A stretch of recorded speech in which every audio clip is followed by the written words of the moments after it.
Oh God, that did sound awful at the beginning, didn't it?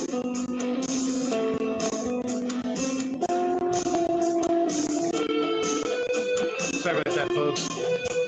You know what?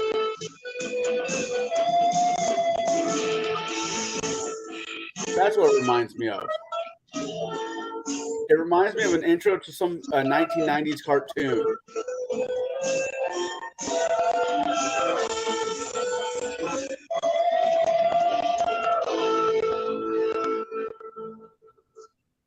Yeah, I can see that. I'm not saying it Good is, but it evening, has ladies that and feel. gentlemen. Welcome back to the Shadow and Sun Show, and welcome to an episode of Gatekeepers. Tonight we will be talking about fireworks, explosives, and pyrotechnical celebrations for your RPGs. Let me see if I can find that thing that I'm looking for. It's right there. Why is it not where I'm? Oh, because I did the other thing. Pushing buttons, as my good friend Nathan would say. All right. So how's everybody doing? Hopefully everybody had a great 4th of July. I know I did, even though I didn't light a single thing on fire. Kind of depressing, but the little guy had gone to Mexico and just got there this morning, so we didn't do the regular 4th of July. And we're going to do a big 4th of July and his birthday thing when he gets back, because his best friend will be living with us. And they both have the birthday on the same day, which is weird. They've been friends for like 10 years, and he's going to come live with us for his senior year of high school. How'd I get roped into that shit? I don't know. The things we do for love. I'm sorry. I'm sorry. I'm sorry. Sorry, I have an allergic reaction to something. So let's see what we got in the chat. Matt was in here earlier. How you doing, buddy? James L., one of my absolute favorite people in the whole wide world. Our brother from down under. We got the Crafty Gamer, long time no see. My partner in the paranormal, Raven. How you doing? So let's talk about some explosives, some fireworks, some lighting on fire, shall we? Don't all get overjoyed. I know Connell's just like I'm just here for the jokes. No, man. It's all about that. It's all about that AD&D fireball. No cap on damage, no cap on volume. If you set that thing off too close and you torch yourself, it's just too bad. I'm a huge fan. Same thing with the lightning bolt that reflects. Oh, you didn't realize that wall was too close and it's made out of stone. Lightning bolt comes back, zaps your party. Too damn bad. Big fan of that old school accountability in gaming. Yeah, I wonder where that all went. Social justice warriors. Accountability. We're talking about word accountability. That was the early 90s, mid 90s into the 2000s. No more accountability for anybody. I know. I hate to get political, but I just heard this crazy thing that in my state they're going to make it illegal for you to try and stop shoplifters. Well, it's already not a crime unless it's like over $1,000 or something like that. So what's the point? Like, so what? Basically, everything's free until you get caught. I mean, the cops are never going to come. So, but yeah. Hey! There was a Rob Williams movie that taught me the fine lessons. It was a Rob Williams movie that taught me the fine lessons in life. You're only in trouble if you get caught. I tend to agree with that one. But everybody needs a friend like me. Bo has good in soda. What the hell does that mean, dude? He has good in soda. Obviously, he is between drinks. What were you drinking? Grape soda? What was it? Knee high? No, it's a cherry Pepsi. Oh, okay. Actually, drink-wise, there's a new place that opened up on where I live in East Peoria called Kung Fu Tea for those who like the Asian-based tea that has all the floating crap in it. Like boba? Yeah. Or tea leaves? No tea leaves. No, they have slushies. They have smoothies. They have that. The only thing that should be floating in my tea is leaves. Which I enjoy it as a snack, as a treat. I'm gonna go with I don't mind it. No, ice and the lemon should float in your tea. But explosions. They're different kinds of games. The thing I loved about old D&D was that it started the fire spells like in first level, like flaming hands. There was always an opportunity to light stuff on fire from the very beginning in D&D. Now we play a sci-fi game, and there's always laser guns and grenades, right? Let me toss my grenade. Nothing makes the players jump more than tossing a grenade. Fanta makes pineapple soda exquisite with Captain Morgan coconut rum. I will take your word for it. I haven't had a drop since 1999. So. Yeah, oh, wow. It's been this July. Jackie's birthday was 12 years sober. So, yeah. And I got a whole lot of friends. I haven't had a drink since, let's see. This morning? Last night. Well, I'm glad it was at least in the PM. Poor soul. But how do you do it? How do you carry on? It's hard. See, I have this. When it comes to most things, I am a proud Irishman. I like my explosives too. And if you one would say an Irish car bomb as a drink, not the felony type. Not as an incendiary. Right. Yeah. Not in the early 70s in England, when the English kids played Connect 4, the Irish kids played Connect the C4. Do I look like a type of person who would do any of those kind of shenanigans? I'm not going to answer that. Got relations in Belfast? I don't know. County Cork. I'm a Republican in that respect. So not a monarchist. Mac, unfortunately, I only drink water, literally nothing but water. And if I'm going to have that much sugar, oh my gosh, those things are loaded with sugar. But, okay, explosives in role-playing games, right? Pyrotechnics, wands of fireballs, magic missiles and lightning bolts, laser cannons, phasers, disintegrators. I'm a fan. Microwave guns that boil you from the inside out. Wait, microwave guns, do they make you dinner too? Yeah, good. Boil the water right out of it. So the first question I have for tonight, it's kind of multi-part. Do you guys use fireworks or explosives in your fantasy games or campaigns? And if so, how? I'm going to start with Jade. No. Yes. The answer to that is yes. I do allow gunpowder and explosives in my game. Fireworks in particular are typically meant for display purposes, for the role play purposes, typically festivals. But I have always had enterprising players who decide, hey, I want to turn this thing of beauty, this thing of shock and awe for crowds to be amazed by, I want to turn it into a weapon.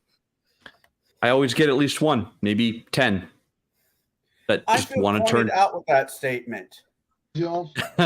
Well, you are one of them. So, Jade, what kind of restrictions do you put on them? Duration of flight time.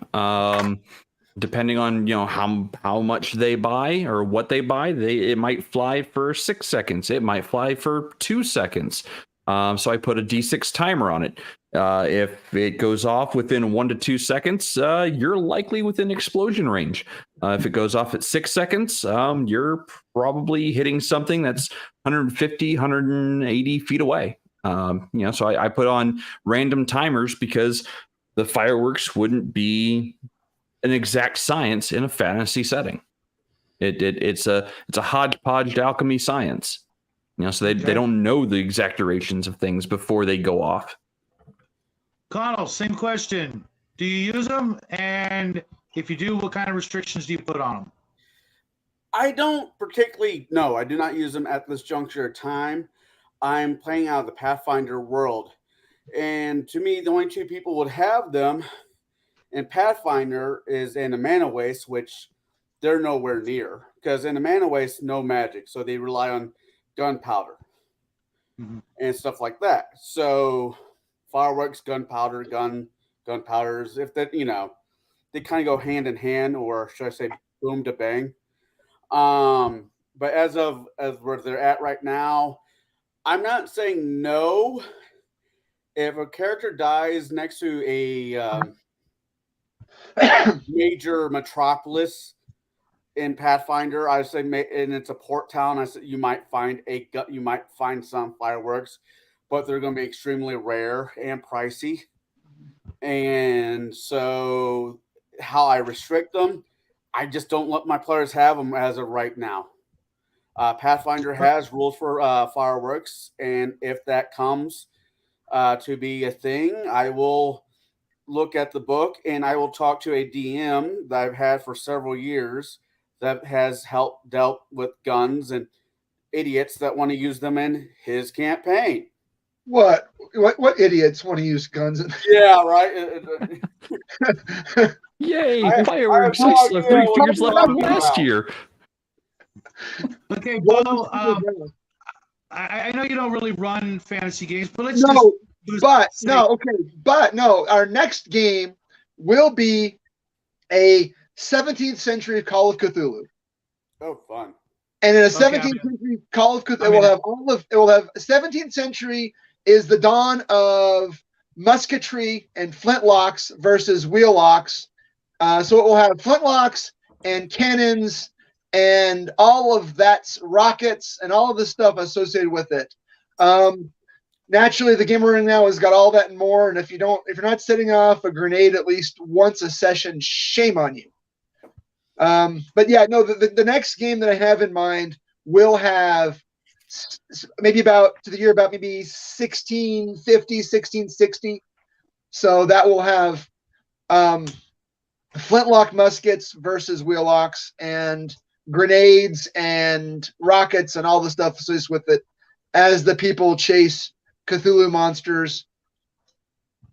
If you're doing, James, I'm doing the 17th century. Dude, shoot me a message through Discord, James. And it's going to be a while because we're still hip deep in our sci-fi game, and I don't see that stopping anytime soon. But I'll get you in the queue, brother. Promise. Yeah, absolutely. I got to be in a game with James L. I would love to be, if I can ever make it work. I'd love being in a game with some of y'all. You say 17th century? 1650s. So I want to put flintlocks in it versus matchlocks and wheellocks. So think Solomon Kane, Call of Cthulhu, Three Musketeers, right in the hip pocket. It's an alternate history in which England remained a monarchy after the Succession Wars. And the King of England is also the true head of the Anglican Church and sends the party out as inquisitors to fight evil all over the world, from Brazil to deepest, darkest Africa. It's cool. I just was wondering the time period. Me and my somebody else in this panel have been part of a hobby that the cutoff date is you can't go past 16th century. No, Mr. Such and Such, you cannot have a character has gunpowder. But I want to be a pirate too damn bad. You can be a pirate without gunpowder. And so 16th century is a major cutoff for a lot of the guys in my hobby. But we're allowed to wear kilts, which came out in the 16th century. So I don't really argue with it too much. No, it's just a place to put the game, and I kind of want to have that. I was looking at earlier, it would have wheellocks and matchlocks, and they're just too unreliable for players.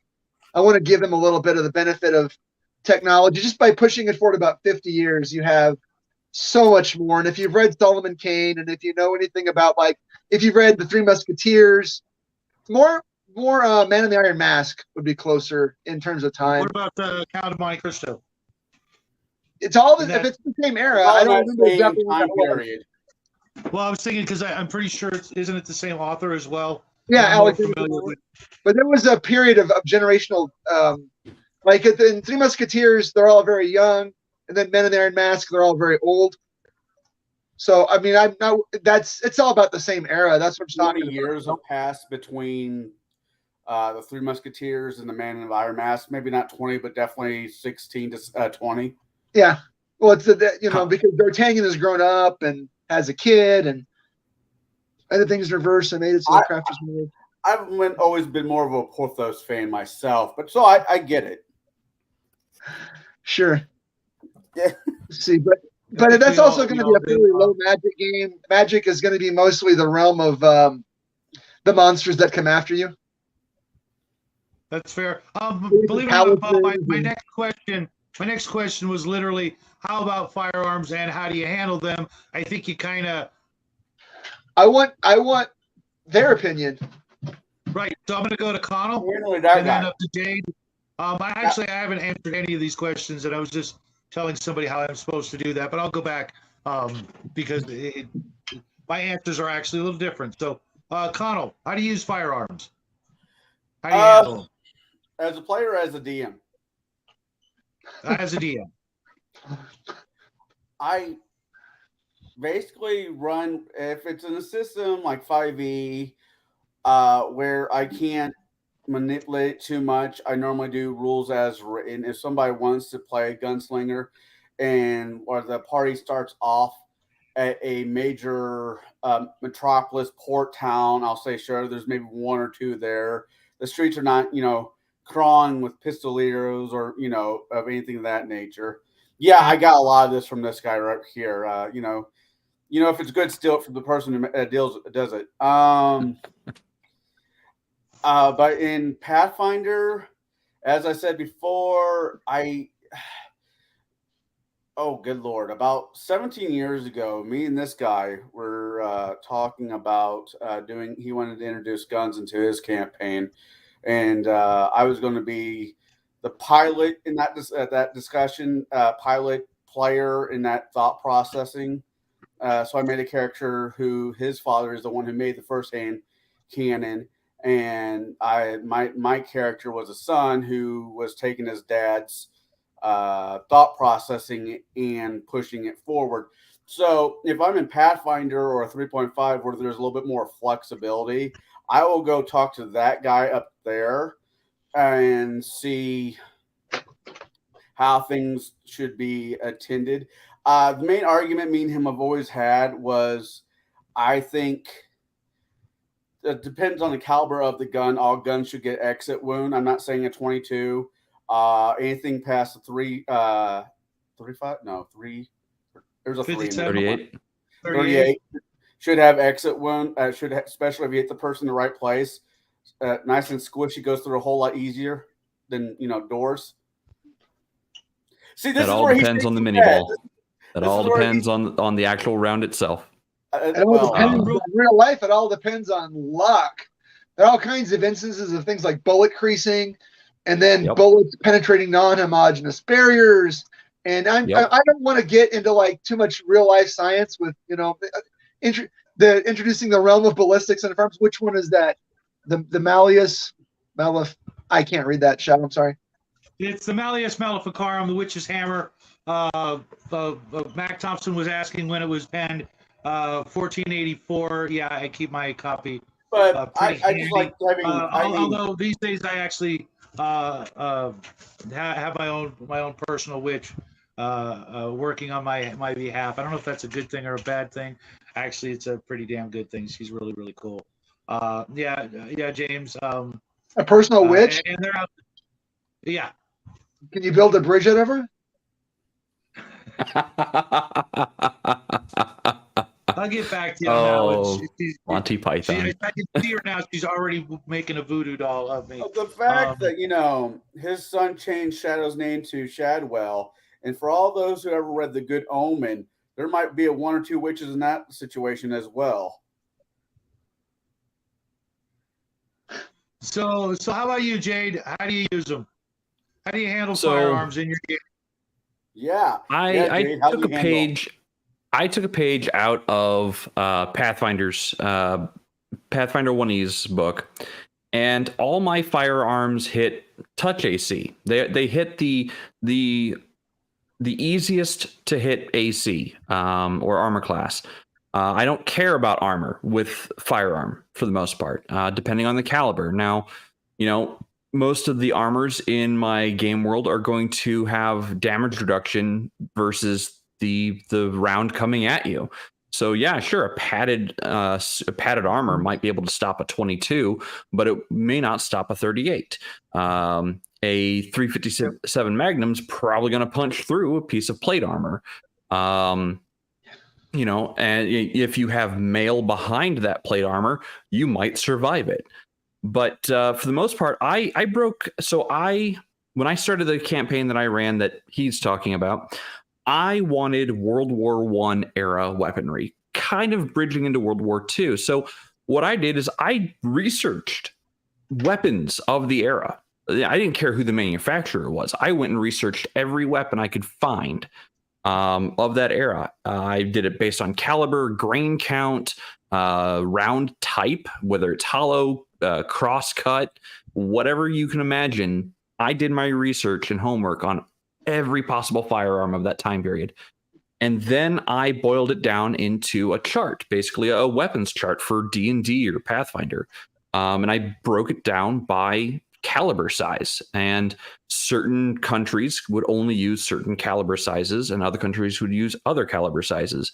And that was how I broke out my damage as well. So if you're talking like a 38 caliber, I'm probably going to have that do D6 to D8 damage, but that's just the die roll. It gets an extra static bonus added based on the type of round that it is.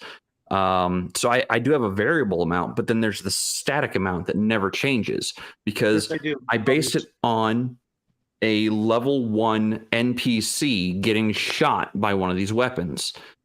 Will a Derringer kill an NPC? Yes, it can if you critical and you shoot him in the head. Will a 38, take out an NPC? Hell yes, it will.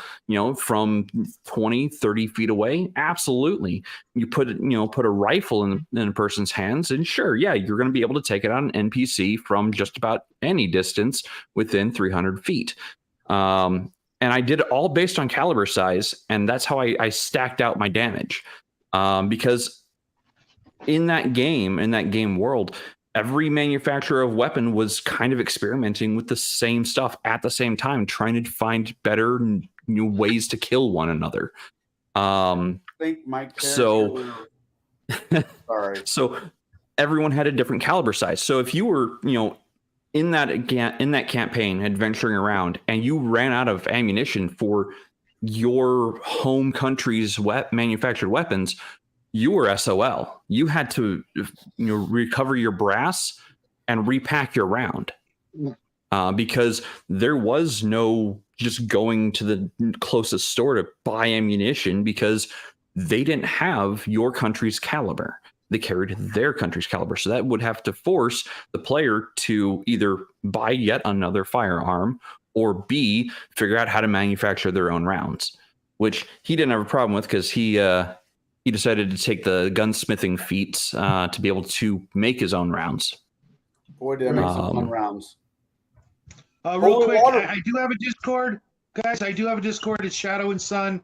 I'll find a way to do more with it. I use it just so I can connect with all these fine gentlemen and other folks. I really don't put much on it, and I need to kind of start doing that. Yeah. Now, I wanted to go back to the first question and just throw out my answer. Obviously, I do use fireworks and explosive in my games. It's literally in my DNA. And as for firearms and how I use them, for my worlds, you guys can steal this. And I'm sure I'm not the only person who's done this. The dwarves, in my fantasy worlds, they figured it out. They discovered it, however you want to explain it.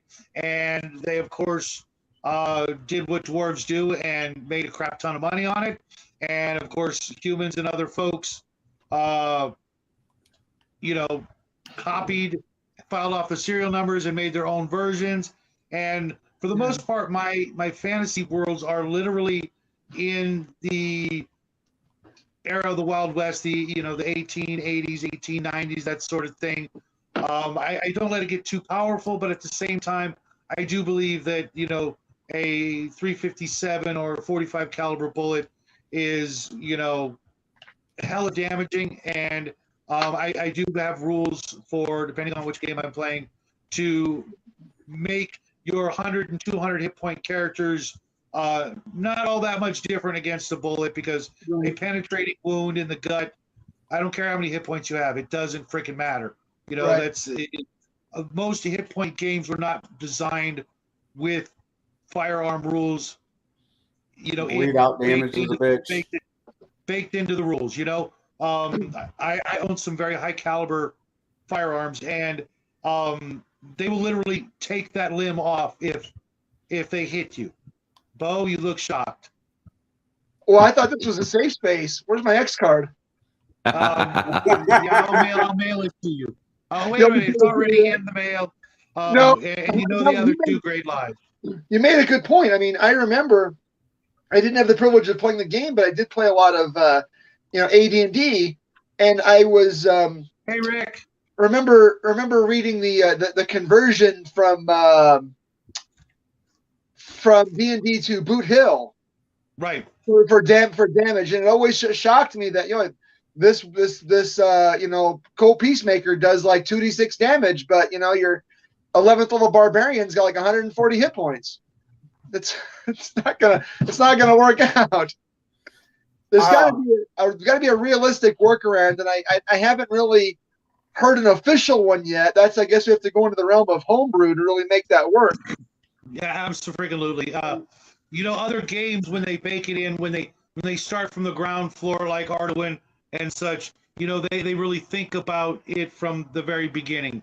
Right. And it's not hard. I know Victor doesn't like it when I say it's a great equalizer, but it is. A child can take out anybody on accident with it. He can't do the same with a broadsword. No. Or a bow. Sure. Or a bow or anything else. No, what I was going to say, what I've been trying to say was when he was describing his guns, when Jay was describing his guns, he forgot the most important gun that was on that list. The door knocker. The door knocker. Why don't you explain to these kind people? Shotgun loaded with nails and gravel and No. So the door knocker was actually I ripped it out of an anime that I had watched at that time. Kind of a weird anime. It's called Pumpkin Scissors. scissors. But the door knocker is a 51 caliber single shot hand cannon, and it's original. The design in the anime was for it to be pressed up against the hatch of a tank, and to be able to punch through the tank hatch at pretty much point blank range. So it had a range of 10 precision range of 10 feet, and would only go another 5 range increments. So out to 50 feet, you could hit something, but its accuracy dropped off tremendously. But it did D12's worth of damage, plus a bunch. It was an insane weapon. However, it took a full round to reload. I have to say, my character did own a door knocker. He owned 2 because he figured it'd be easier to fire off one than fire the other than to take the time to reload it. And if I had to shoot the thing more than twice, I quit. It was a good breaching weapon. Well, it breached into that dragon quite well. Yes, it did. It punched right through its DR. And that's the other aspect. I had a 75 caliber ass dropper, as it was affectionately called. Mostly because it would knock you on your ass firing it, kind of thing.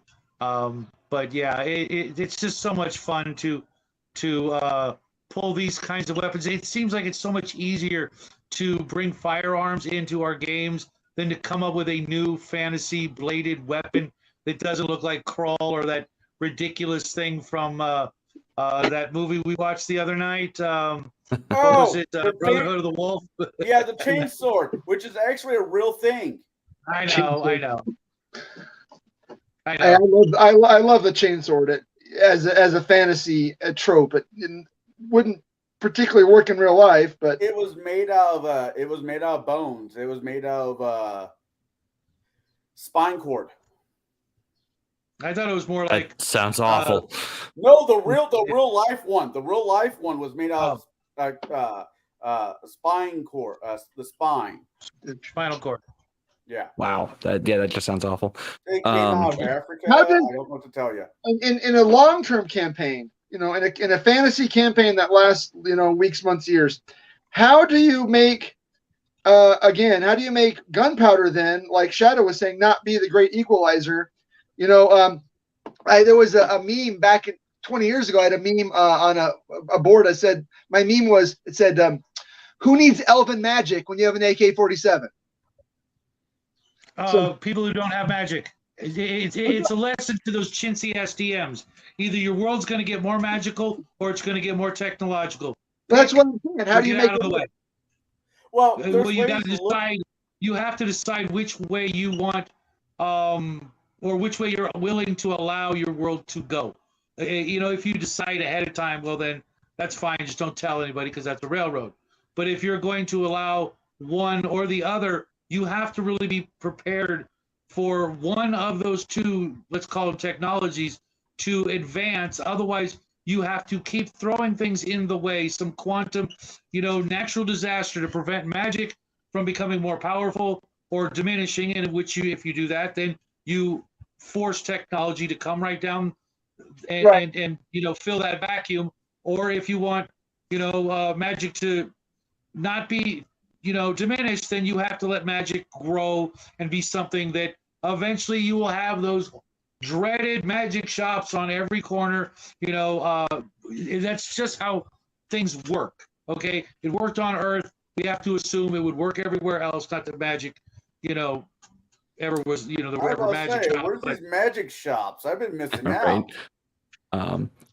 So the way I handled that was magic and technology, and I took this actually from Iron Kingdoms before I even got into Dresden Files. I took it from Iron Kingdoms.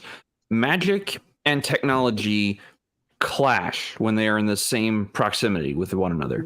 They don't blend well. The maximum that you could enchant and I'm using 3.5, the maximum you can enchant a mechanical weapon to was a +5. You can never get it to a +10. You can never get it higher or into the epic levels because of the complexity of all the mechanics and whatnot. I had a whole explanation of it. That's beside the point. Oh, yes, there were ways to circumnavigate it. You could enchant bullets, yes.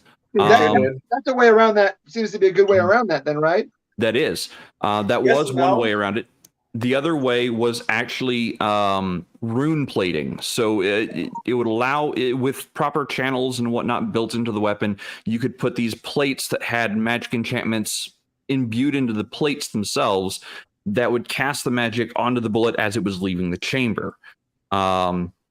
And that made them able to be swapped out on the fly, like between missions. You could be carrying like 10, 15 plates. You'd be like, okay, what do we need for this mission? Well, we need someone to be able to snipe the guy from like 500 yards. Oh, okay, I'm going to put a distance rune plate on my weapon.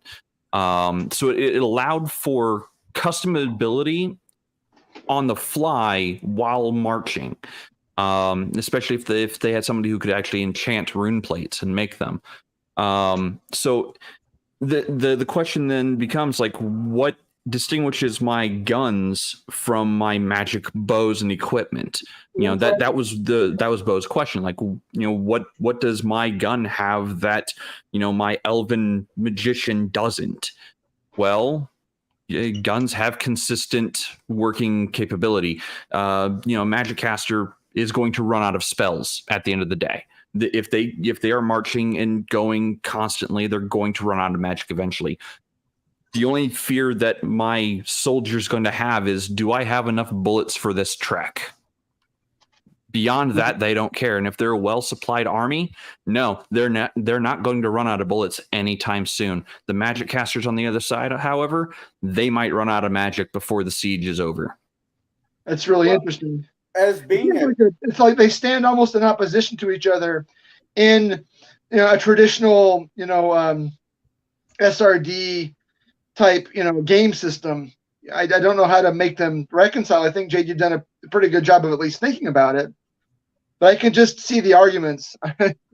Oh yeah, there's plenty of arguments. There is arguments. Me and Jade went round and round on a few things. Always, he was he's decent enough to meet his players in the middle when it comes to these arguments. I try to be, but most of the time, especially as a paid DM, if I say no, it's just no. No. This is not a house game. I can't make special rules for you and not for Timmy, who sits across from you, But sure you can. It's called playing favorites, and DM bribes are still a thing. DM bribes.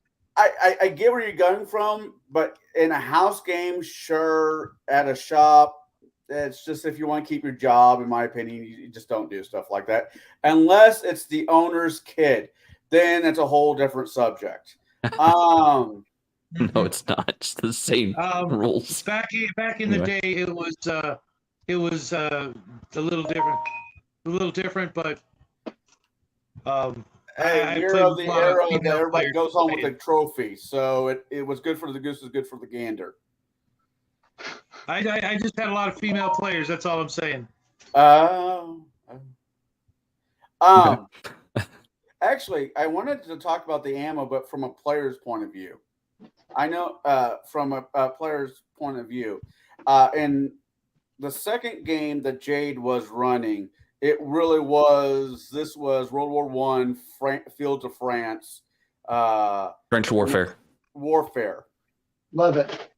And as a DM, if I ever got to this point, as a DM, ammo control, ammo responsibility, ammo count is got to be a thing.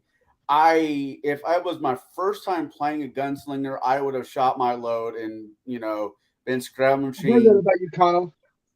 What? I've heard that about you. Hey, I don't.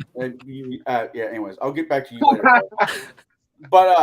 But no, as a DM, if you got players, I don't want to give the players hint, but for my own, if I started his second campaign as a first time player, I would be scavenging ammo off of bodies.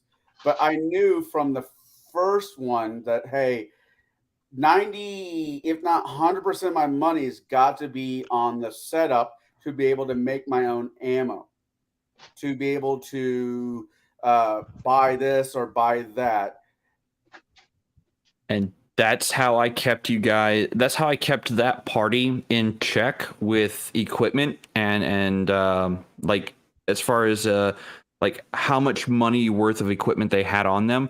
Like you had to re-equip at any possibility, at any time you could. You had to find or scavenge for materials because it was very much you can't just stop at the next town to buy stuff. There is no next town. It is advancing warfare the entire time.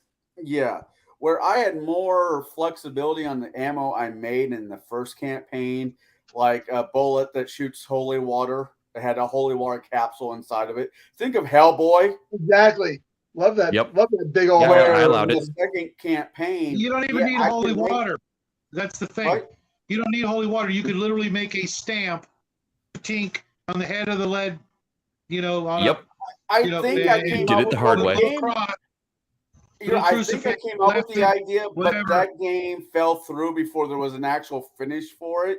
Holy water seems to me like it's something that could vaporize before it could actually, if not made properly. Think about it like this. Think about sealing holy water into an ampule, so like a pressurized glass vessel, then pouring the lead around that glass vessel, but leaving like the tip kind of hollow. And now you've got a hollow point holy round. This was all done IRL back in, if you remember, it was a big fad in the late 70s. People were talking about like filling bullets with fulminated mercury. It never really worked right, but everybody, I'm going to make an exploding bullet. It's like Teflon coated bullets in the 90s and 2000s. Everybody talked about it, but it never really worked. It was more of it was fantasy, and this is a novelty game. So I have to let players in a fantasy game, how real are my physics, right? There's some things I try to do really well, but there's some things I'm not a physicist. I'm not really that level of a scientist. So if you can explain it to me in a way that's believable, yeah, roll 3 dice. I made a shotgun. I'll never tell you what you can't do. I'll never say, are you sure you want to do that? No, try it. We'll do it live. we were dealing with a vampire. I already had the designs and already built my character's first shotgun. And it's amazing what you can fire out of a shotgun anyways. Have you seen some of the real life ammo? Yeah, I have. For example. Again, Yeah. doesn't Oh, I all don't have work, those. but on paper, it is fun. So I made it where it Dragon shoots breath out rounds, spikes. anybody? What? Dragon breath round, anybody? Fire and Oh yeah, and- no. and- we're and- doing and- the How about a wood stake round and for a all vampire? kinds of We had crazy. I made a wind stake. It didn't work. The idea was the idea was fine. Just I rolled low and I missed. It was basically a copper jacketed wooden stake round Right. for a vampire. Those exist in Rifts and other games, and as they should. But this was a lesson to those tightwad DMs that don't want to let magic out of their, control. Well, then you will eventually bring about all the things we're talking about. Yep. Pick a lane, or you can do like I do and let them both run rampant throughout your gaming universe and enjoy a hell of a ride. I And, think and remember, the If you're so GNRPG worried is about fun.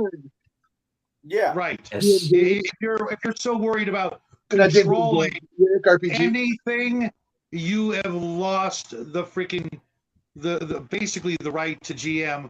You should get back to playing so you remember what it was like to have a cheap ass tightwad DM keep you from having any kind of enjoyment in the hobby, and thus create a new DM who will be better than the last, because that's how DMs are born, from being in shitty games. But what happens when that gives you PTSD? I don't know, Bo. I other than Kyle, I don't know anybody with it. Granted, mine didn't come from gaming. Mine came from being in Ireland in the 90s. But that's completely different.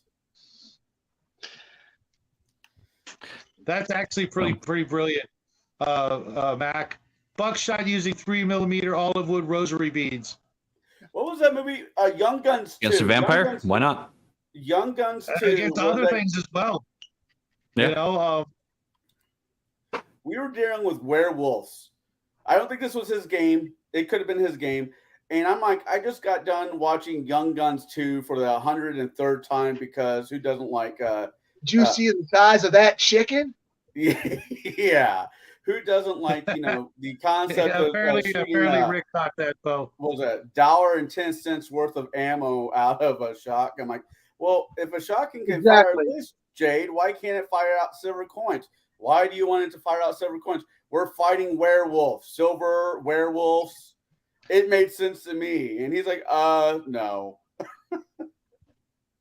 Like if you wanted to spend the 2 rounds filing down the silver coin to fit in the barrel, sure, I'd let you do it. What I should have done was get a bunch of silver, melted silver down into drops, and made fucking buckshot out of it. No, yeah, you cast it. See, it's 80% silver, and you do like the Lone Ranger, and you cast it down into 12 gauge slugs at like 300 and something grains per, and it's a little bit hard, but we'll turn that werewolf inside out.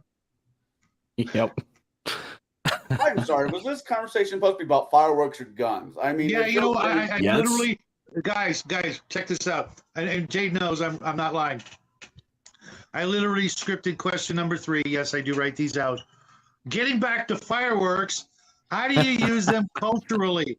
So they have some sort of traditional significance or celebratory uses, or are they strictly a tactical tool for warfare and combat? I'm going to go with Bo.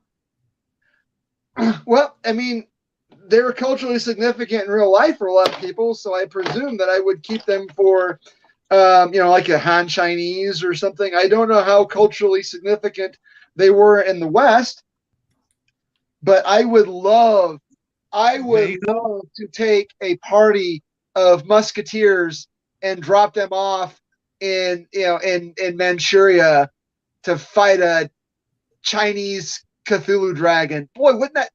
I'm writing that down before this game is over. Before this session, writing that right now. I'm writing that down right now. I feel like I should apologize to this future party. I'm getting to that, That's Rick. actually not a I'm bad getting to idea. that, Rick. Don't jump the gun there, Rick. I'm getting to it, man. All right, but I've got to go teach my class. Oh no, you're Don't leaving hurt us. anybody, I Bo. got to be there at Don't hurt 7:30. anybody. So I won't hurt anybody. I promise. Wait, hurt anybody? What class What are you kind of teaching class do you today? think I teach? What class are you teaching? Tell you later. Okay. Take care, Bo. It's always a pleasure, Bo. Yep, later. Absolutely. No worries, Rick. No worries. It's been one of those days, and I thank God for each and every one of them. So, Kano, you're next. Next up, a batter. Culturally, I mean, with using them and using fireworks in campaigns, I normally just like pick a race that makes sense for them to have it. You said dwarf earlier, which makes sense to me. They would have gunpowder firework, D&D, not D&D, TNT. Kano, actually, that's the thing. Dwarves living underground would have literally almost no need for fireworks. They make road flares. They would definitely use explosives, dynamite, even firearms down in the tunnels. But I left it to either the gnomes or when I use them, because I don't like gnomes for whatever reason. They're just too comical. I would leave it to the elves or the humans who would develop them as a side thing. All right. I normally dwarves give them are to just the like- gnomes. Honestly, gnomes have a history throughout the gaming, the most gaming as being tinkerers. If anybody's going to make your first Warforge, it's going to be, in my mind, it's going to be a gnome. If who's going to make your first gun, it's going to be a gnome. So fireworks included, and sometimes fireworks are not meant just before celebration. Sometimes they're a warning signal. Orcs are coming, shoot a green one. Dragons coming, screw that, run. Or, just different colors for different what's coming at them as warning signals. So I normally give it to the gnomes to. But it occurred to me that traditionally in old AD&D, gnomes were illusionists, so they didn't even need them. They had the pyrotechnic spell and the illusion spells. They could just, we can't do. But real what do you fireworks, do but when we're you gonna run do out of illusion. magic? I never allow that. That's lame. I'm just saying, it's You mean humans. worldwide or at that Elves, moment? elves would not use them because they live in the woods and they have magic. Humans are not smart enough, in my opinion, to come up with something of that nature because they're still stuck in real life. I think he means in the fantasy setting. in the Well, I mean, but we did hundreds and hundreds of years ago. So Yeah. I mean, are you running a fantasy game in the Stone as Age? it's been told to me, you're killing cat girls. Knock it off. Don't use your logic on this one. If you're going to stick it to a race, they're the only ones in my mind that make sense because they are tinkerers. They like to build things. So, well, okay, that's. I'm going to interject here. That's because you started playing in 3.5, and 3.5 gnomes were the tinkerers. Yes, they had magic. Yes, they were illusionists. But in 3.5, and especially in Pathfinder, they were always portrayed as being master builders, master inventors, and very technical, use of equipment. So in AD&D, I don't believe they were like that. I don't even think they were like that in Basic Matt Edition. said right here, Dragonlance turned them into Tinkerers, which came after original AD&D. It was still in first edition, but originally gnomes were more magical. Very, they could probably do cuckoo clocks and stuff like that, but they weren't like the way you're familiar with them in the older days. All the way back to David the Gnome and before that, they were more of a magical creature, specializing in illusions and disappearing and hiding and misdirection. That's the name I haven't heard in almost 20 years. David the Gnome. Yeah. Yeah, sorry. No, thank you. no, I used to love watching that cartoon as a kid on Nickelodeon. But yeah, no, I can only talk about systems I've played or the systems I got into. And as Jade put it, I got into it in 3.5 Pathfinder, where gnomes were still illusionists, but they were something so vastly different from what a huge chunk of people still remember. Now, I'm not saying it's wrong or anything like that, because gnome tinkerers allow for innovation, because a human can take apart a gnome device and figure out how to reverse engineer it. There's no logical reason other than they would do what modern society does and build in things that if you unscrew the back of your device, it suddenly doesn't work because they built it that way. That's just evil, and they're just trying to make money. I could see maybe at a certain point, but in the beginning, gnomes wouldn't be like that. They wouldn't think of that, because then if they ever need to fix their own damn thing, they would have to make a new one. They would be like, no, I need to fix this, so I'm not going to put a booby trap against myself in my own freaking cuckoo clock. Maybe if they were unless selling then you it to gotta somebody, unlock it.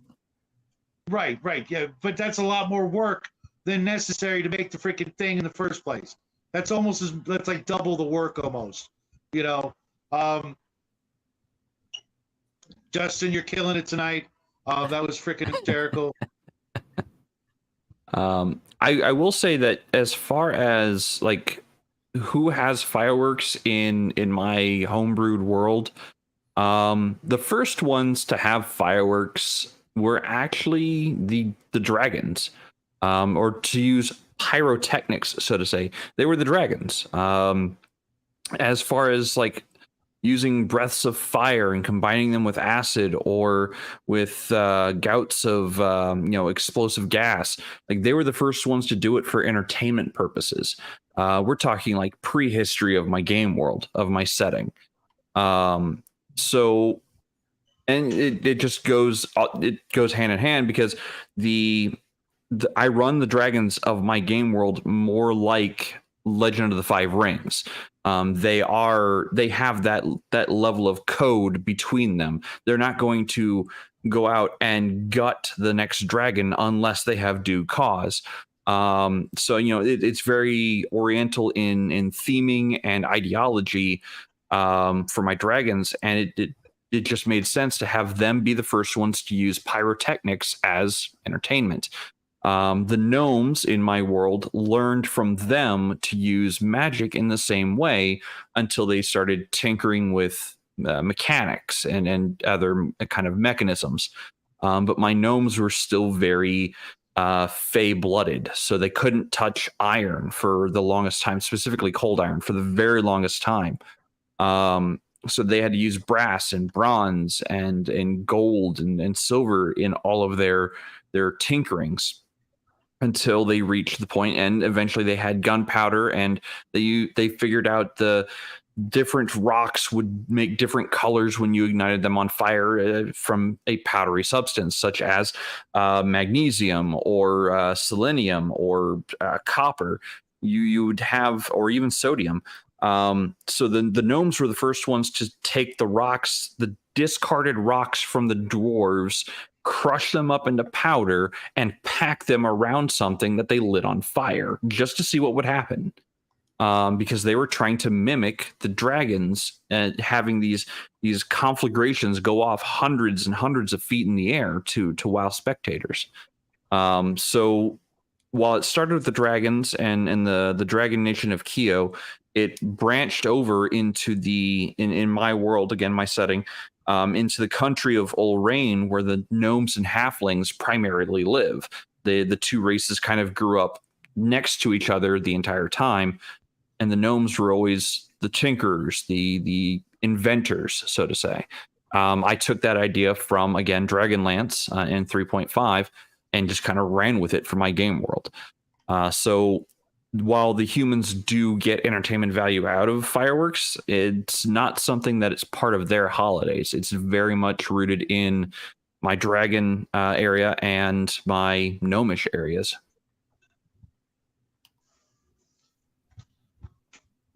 I like it. I like it a lot. You guys be nice in the chat.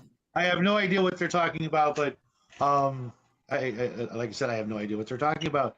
I don't For don't start a fight with an me, Australian. He'll send a kangaroo after you. and he's a freaking giant. He's like 6'9", last I saw. And he has a big knife. For That's me, not a knife. I like to anytime there is a celebration, I'm just of the mind that I don't care what it is, the king's birthday, Halloween, freaking fireworks. There should just be fireworks whenever and as often as possible.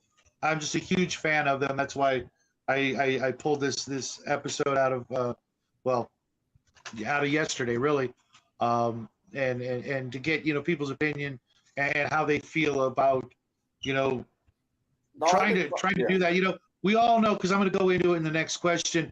And Rick kind of beat me to the punch. Obviously, Gandalf and his fireworks were like kind of a especially back then. If you think about it, that was like a really clever little thing he put in the story that didn't need to be there, but he did. The celebration with the fireworks and the dragon and all that cool shit was really, really charming and fun, and not so serious, but not like as comical as they made it in the movies. Kind of ridiculous, but at the same time, I don't know what it was like back in the 40s and the 50s. If fireworks were like a huge deal. I know that they weren't a new thing, but what were the fireworks displays like that for Tolkien? So for my fourth question, I wrote, how advanced is the technological sciences of pyrotechnics in your fantasy games? Are they advanced as modern fireworks, or as fantastic as Tolkien and Gandalf's use of fireworks in The Lord of the Rings? Connell? Hold on, let me think about that for a second. My fireworks. How Tolkien? Well, fireworks came out. Gunpowder. I don't know. That is a good question. Take care, Mobius. It depends on how. I normally let fireworks just be fireworks. They might not turn into a big red dragon like they did in Lord of the Rings movie, but I just let fireworks be fireworks if I'm going to have them in my party. It's normally a guild of alchemists that makes them, and I don't think. I mean, as long as you have alchemists in your campaign, I don't really think it has to be all that advanced. I think if you're trying to do fireworks and drones, then yeah, you have to live in an advanced society. But if it's just basic lighting gunpowder, not gunpowder, but a black powder with different chemicals that, make different colors in the sky, I don't think it has to be all that complicated. Well, it's complicated in a way, but because I know a lot of people who actually make fireworks for a living in Mexico and elsewhere. Oh, I don't think the average person can do it. That's why I said a guild of alchemists. Well, no, it's actually. That's the point. Is that it's like any other craft. Once you know how to do it, it's not even for the most part. If you look at like a Roman candle or a fountain, it's a tube with chemicals stuffed in it with the fuse in the right order. And you don't need any kind of education whatsoever to be able to do it if you've got the supplies, you've done it. You could have 6-year-olds making Roman candles if they're given the instructions. You write it on the wall on a chalkboard. The blue powder, then the red powder, etc. You know what I mean? Shove it in the tube. Make sure it's not that hardcore, but I'm talking mostly like what you will see. What's the end result? You know what I mean? Right. Tolkien's dragon. There's no firework that can do that ever. You know what I mean? There had to be some magic in it. Now, maybe doing something like that makes I could actually see you light this firework and you throw it, and it makes an image of a smoke demon or something. You know what I mean? Or it could pass as that. You know what I mean? But it's not magic at all.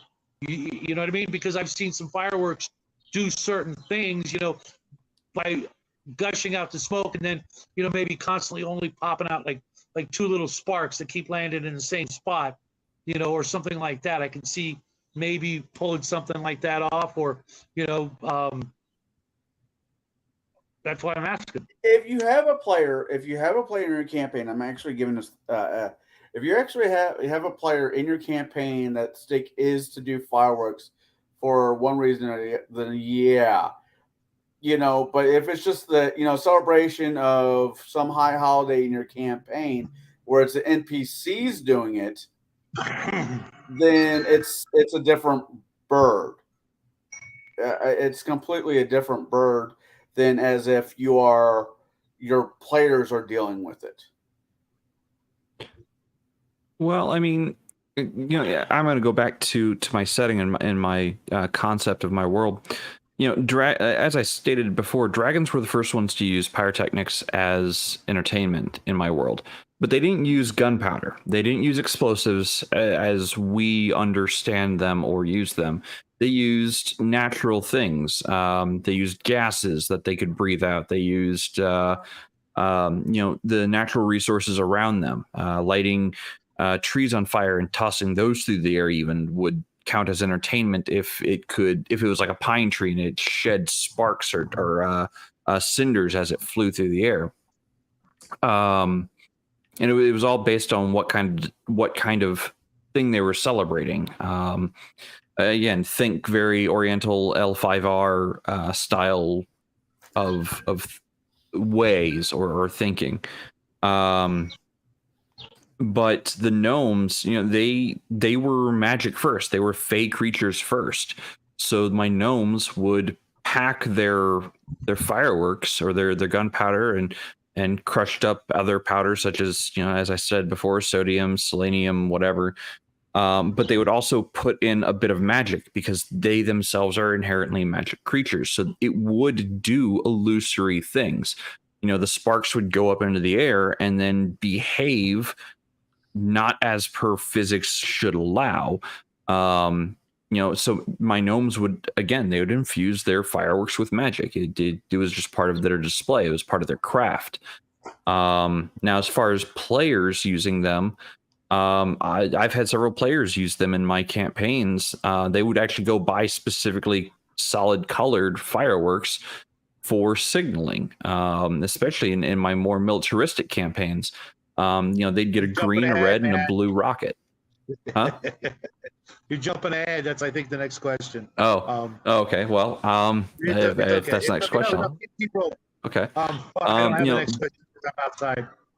But they would go and, my players, again, I've got a few enterprising players that would, take things that I would put in there for amusement's sake or for role play sake, and try to use them as weaponry. So I had to deal with players who'd go, yeah, I'm going to take this this mortar type round, and I want to take out some of the powder out of the bottom of it so it doesn't go as high up and actually just kind of lobs down onto the enemies. I'm like, okay, that's fine. But it's going to be random placement when it lands. And yes, it will go off. That's fine. I don't really care about that. It's going to act like a smaller fireball, a less controlled fireball. Who would that's do fine. Such a thing? I don't know, Connell. Who would do that? But I even had players who shoulder mounted full on rockets, that were meant for going 300-400 feet in the air and go off. That wasn't me. And they would shoulder mount these things and be like, okay, I'm going to fire it from here. I'm like, oh, okay. I'm going to say dex save versus severe burns as it leaves your shoulder, but sure, let's go with it. Don't me. So, I mean, it really depends on the region that the players are in, what kind of firework displays or firework uses they are going to experience. In my more fantastical areas, they're going to have the more entertainment, enchanted fireworks. If they are in my more militaristic areas, such as the Terran Commonwealth, they're probably going to be using fireworks as signal flares, more so than, or even sometimes as weaponry if they run out of bullets somehow. It happens. God forbid that ever happens. It does happen. It does happen, but not often. I've even had players break down fireworks to get the propellant out of them to make bullets instead of using them as weaponry. Yeah. I'm looking at you there. I had a player in my game who asked about Roman candles. He happened to be running a magic user, and he would literally use Roman candles for large combats instead of wasting his spells. I don't know how much a Roman candle fireball would do in D6s, but getting to fire like 6 or 12 of them, you know what I mean, into a group of orcs or kobolds or something like that could be freaking devastating. They may not all die immediately, but they're not getting up and then you just coup de grace, them laying on the ground, squirming, kicking, and screaming with very little effect. And things like that, were he to then go back to the seller and say, hey, can you make them a little wider, a little thicker, a little more powerful? I'll pay you X. I'm going into another dungeon. Don't want to be blasting off all my spells. Hell, I don't even need to memorize Fireball anymore. I mean, with a couple of dozen Roman candles in a quiver. You know what I'm saying? I mean, at that point, like, what's the difference between that Roman candle and a wand of, I don't know, a magic missile? I mean, besides the cost, like, what's the difference at that point? It does the same exact thing. It would be significantly cheaper. And the old wand of magic missiles in the old book did 1 missile per charge. You zap it, you get 1 lousy missile, D4 plus 1. Like, why even bother? Other than the fact that other wasn't it still auto hit? Yeah, it was still auto hit, but at a certain point, maybe early in the game, that'd be cool. You get a wand of magic missiles with 80 charges in it or something like that. Because they started in the old days, it was 100 minus a D20, not this bullshit. You get 17 charges, that's it. In other games, it's different, and they're usually more badass. But in the old days, charges. It was like, yeah. My wands only have 5. I've seen that happen a lot. What? My wands or rings only have 5 charges. You're running 5e. Right. Pathfinder, yeah, that's true. I'm running 5e. I was about to say, I mean, there's in first edition, a wand was, I do believe, 100 minus a d20 charges, and that's even for things like a wand of conjuration, a wand of force, a wand of magic missile does more damage now than it did in the very beginning. No, it doesn't. No, it doesn't. It still does a D4 plus 1. Wow, then I'm the asshole in this. All right. I do believe. Well, fuck! I forgot what I was going to say. Sorry, excuse my French. I mean, it's based on level of the caster. Yeah, that's true. Right, but magic missile, it doesn't matter because it's a D4 plus 1 period. I do believe a wand of magic missiles allowed anybody to use it, which was actually, if I'm remembering correctly, someone can correct me out there, kind of cool if you think about it, because then your cleric or your thief, a wand of only doing a D4 in a town adventure in AD&D, firing a wand of magic missiles from cover at a guard or somebody, okay, they're down. Well, the difference I think mine is you only get 5 charges a day, but they recharge the next that's a big difference also, because that's literally unlimited charges. Right. It's a huge difference. Because in the old days, when you ran down to 1 charge, if you use that charge, you can't recharge it. But if you don't use that charge, you take it into a town somewhere and get it recharged, I mean, your legend is just going to go on forever. There was actually a player I used to know, literally called a Fireball King, because that's all he did. Just came in, fireballed the shit out of everything, and that was it. I've known a few players And I like do that. believe Magic users should kind of like have that one spell that they're kind of known for. They're one trick pony. Kind of, but you know what? That one trick works. Sometimes that's works. all it takes. That's all it takes, you know? You know, you get a wizard out there that their spell choice is let's say sleep. That spell works great at early levels. You get past a certain level, oh, I cast sleep. Okay, let's see what affects the dogs out. Anybody else? Mhm. Nope, not really. Yep. Hit die base. Right, but you know what? That's still a very versatile spell at first level. Oh, I'm in a that's why I ninth said level early game and I'm level. running up against orcs.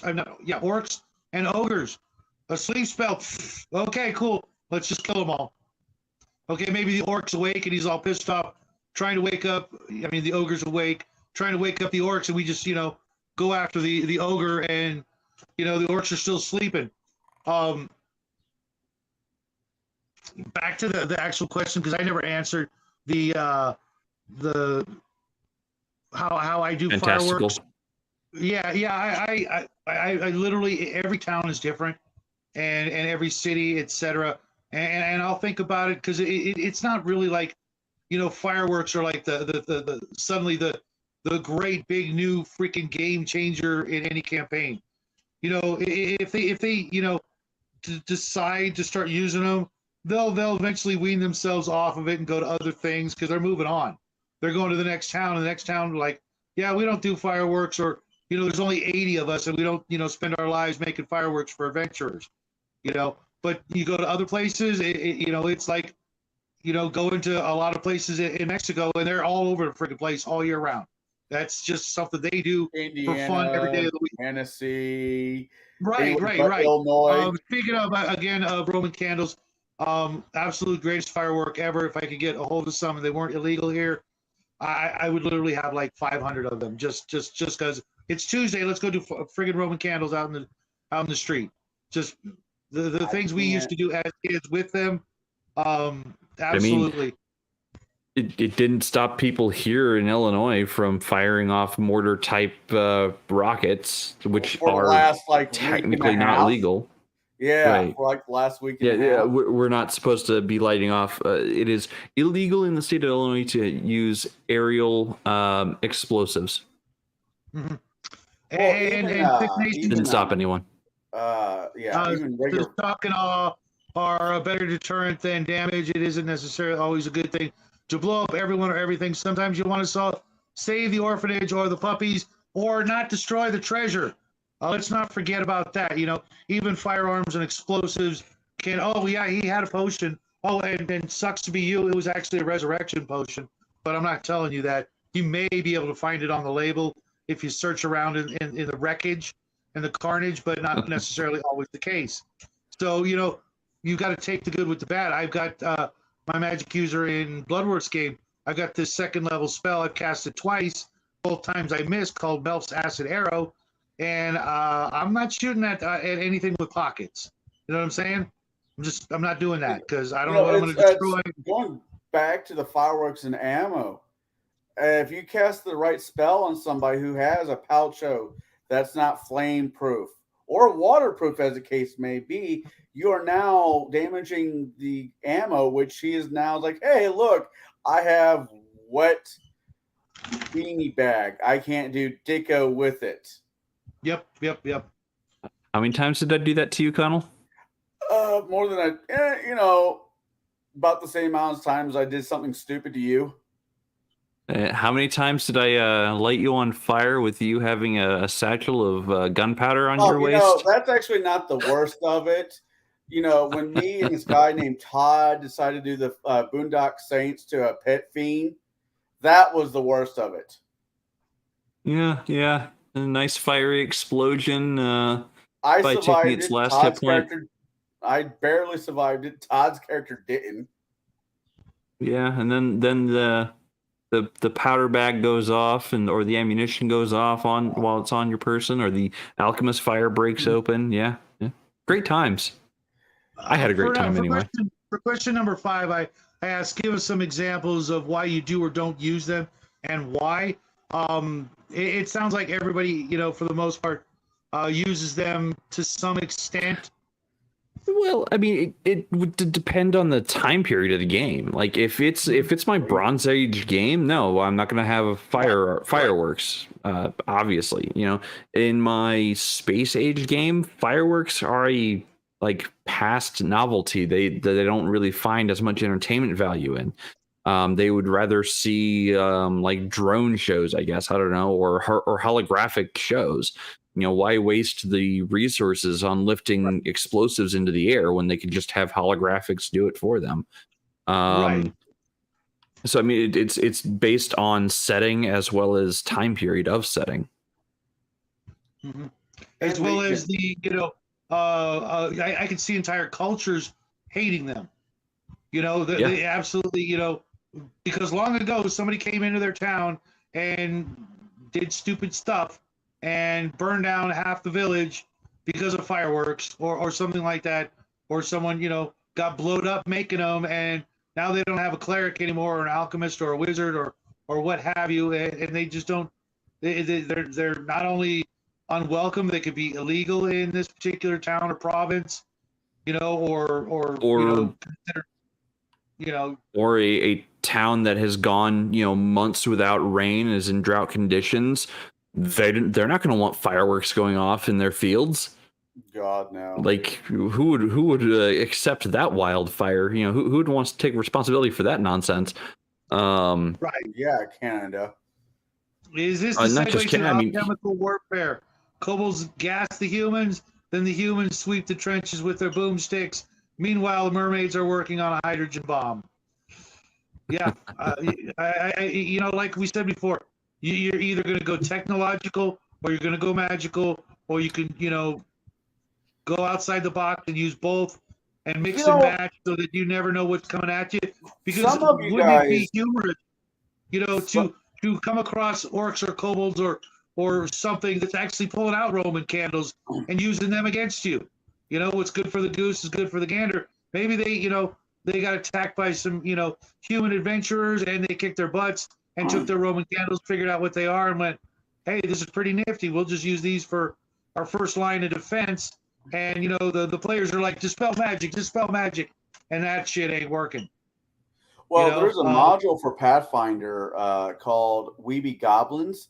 The whole concept of the game is for you to play Goblin to go steal fireworks.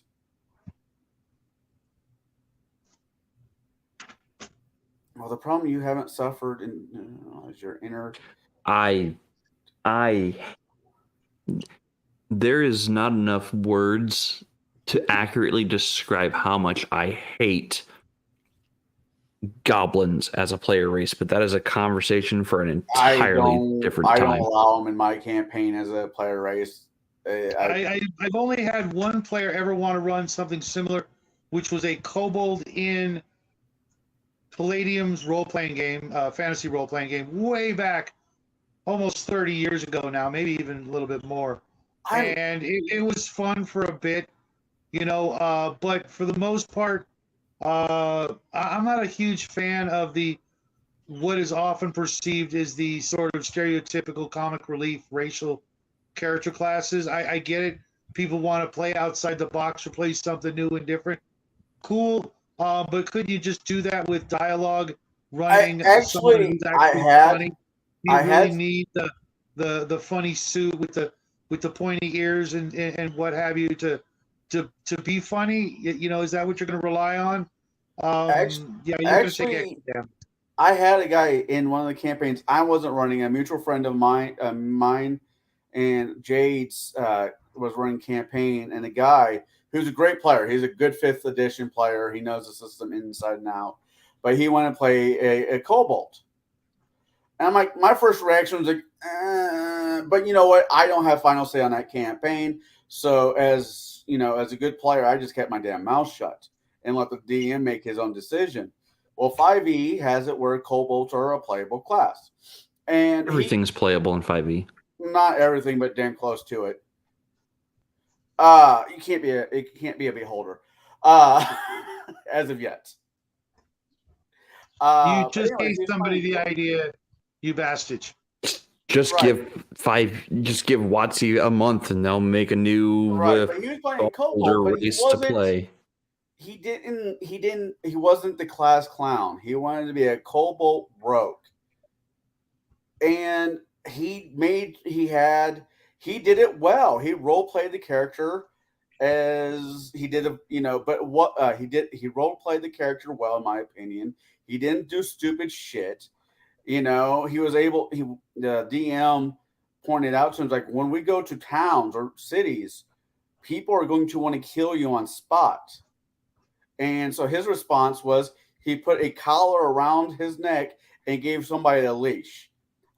And says, I don't speak English. He says, I don't speak human. And he grumbled. I mean, but he did it. He did it knowing that there's going to be consequences to him playing a Cobalt. No more difference than there's consequences for a person to play some of the other offhand races like not dwarfs, drow, tieflings, and other things that you shake your head at. But if you're willing, if the player is willing to roll with it and not be obnoxious about it and actually just play it out, I don't really have a huge problem with it. My line is no gobos. My line is no kobolds. We're on a side conversation at this point. But kobolds that doesn't happen. Traps that could use fireworks. I know, guys. I know.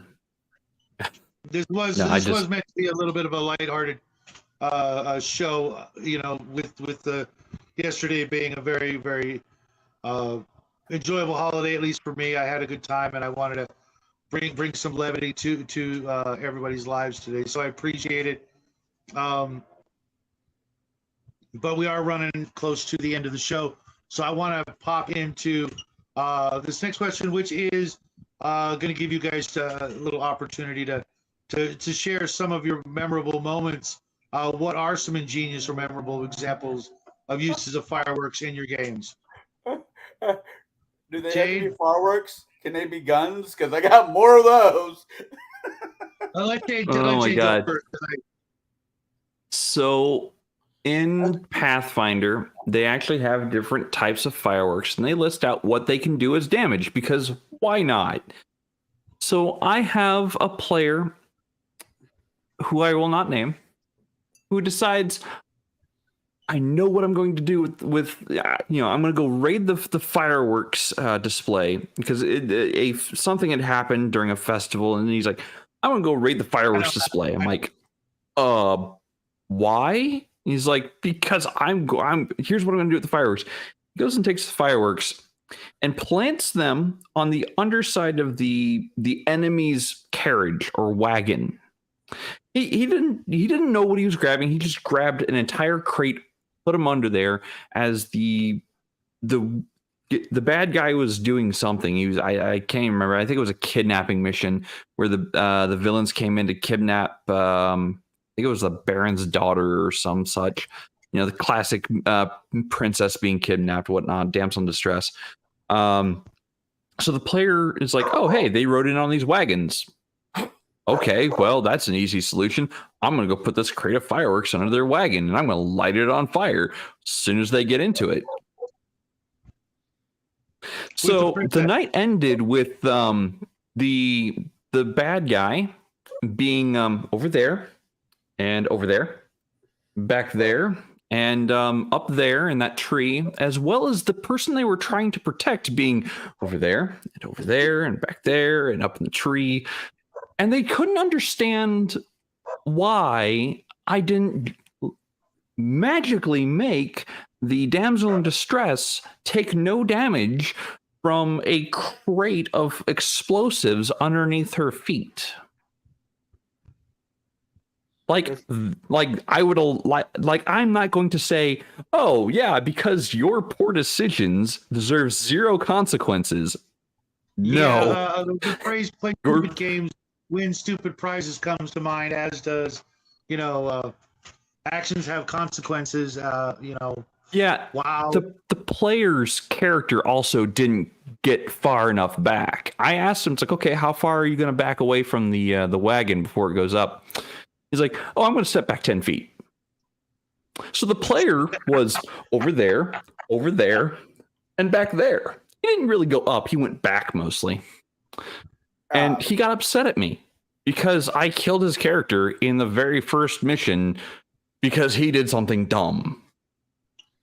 I just want to make this clear for everybody. I'm sorry, your poor decisions deserve consequences, and I am the consequences game master. Like, if you want a game with 0 consequences, I am not your game master. Do not sit at my table. Actions have consequences. And when you do something incredibly stupid that involves hundreds of D12s for damage, expect bad things. Fireball in a 10x10 room every time. I want this to be known. Yeah, 3.5 nerfed that horribly. I want this to make this clear to everybody in chat and watches the show later on. That story that he just told about some dumbass player doing something dumbass. This one of the few stories involves shenanigans of that nature involving me. I was not there. No, you weren't there. Because I would have told that person in character, bad idea, especially if he's allowing gunpowder and stuff like that in his campaign. I have a couple years of experience dealing with said Jade's campaign and how he does his fireworks / gunpowder. Fuck. Play stupid games to win stupid prizes. I'm sure I don't know who you're talking about, but I have a You're few welcome. people. I know you've heard that one before. Oh, yeah, I've heard that many times. Jesus. I absolutely freaking love that expression. It is so appropriate to this hobby more than any other hobby I can think of, other than actual firearm enthusiasm. Yeah. How about you, Connell? You got any glorious war stories of do's and don'ts involving fireworks, or give us one about firearms if that's what you got? I don't, like I said, yeah, I tinkered around. My character would tinker around with fireworks, but he never did anything of that magnitude because he had this thing I like to call common sense. Plus, my characters were mostly raised around guns and therefore knew the potency of those decisions. So this was the end of his campaign, and we're fighting these legendary god-killing dragons. Not the dragons. I'm not talking about dragons that are gods. I'm not talking about your colossal red dragon. I'm talking god-killing dragons that come out of nightmares. They're the ones that make the Trask run and hide. Yeah, they would actually eat a Trask. Yeah. Although I do have a very interesting Trask story, but that can wait for a different night. I'm almost done painting mine. It involves a door that opens up to different dimensions. Damn. That is sexy. Nice. What was I going to say? So we're doing this, and we're fighting these dragons, and I am level 1, maybe level 0 divinity. I want to say 1 because I got a couple new hat tricks at the end. You were 0, so you had 1 silent divine ability. Right. Which was the Phoenix. If I die, a huge explosion, and I come back. Anyways, so I expand myself. 28 mil. Oh, you know what? I make myself large. I mean, like not Godzilla large, but large. Therefore, my ammunition becomes, instead of shooting normal size rounds, I'm now shooting cannonball size guns on my revolver. A little bit smaller than cannonballs. Yeah. Softballs. Well, there's a line in that spell that you didn't read, but I'll let you continue. We're fighting this dragon. I flew its mouth. I'm having quick words with it. I'm going to kill you. You can't. There's nothing you can do. Puny mortal. I'm going to eat your bone, or I'm gonna eat you and turn your bones into bread. Whatever whippy dialogue that Jay gave to said dragon. I said fine. I flew in its mouth. I pulled said gun and I self-canceled myself. Because I self-canceled myself, because I have the Phoenix ability, there was explosion.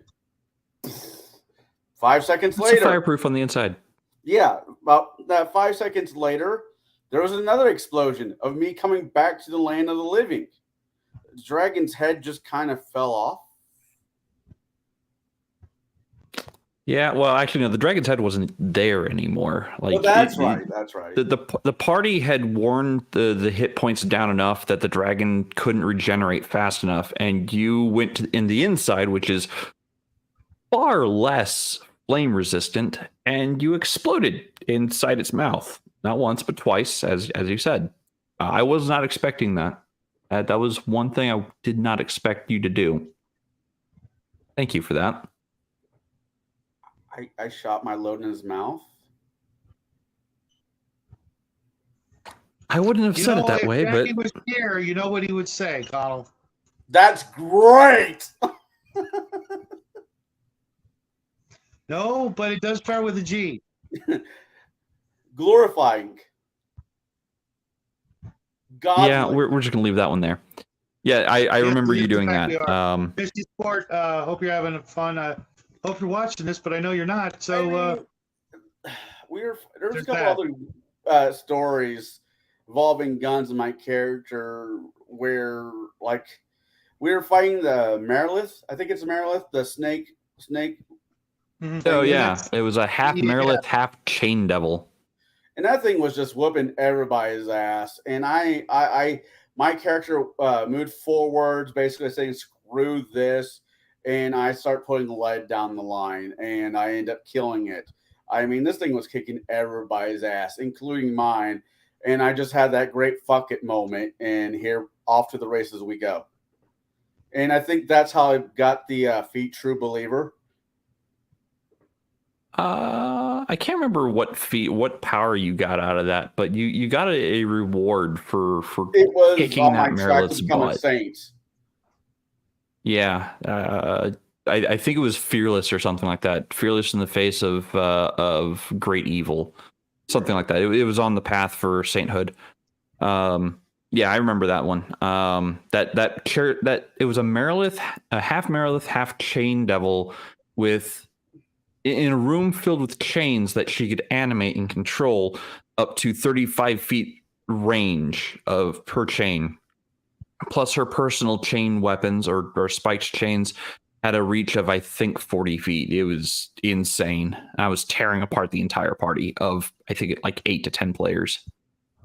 I loved every second of that until you started, putting lead down range. And, I think it was like 10 shots later, I'm like, I'm almost out of hit points. What the hell? Well, I didn't quite understand the mechanics of guns. The rapid shot, I was very skittish on how many shots I put down the line.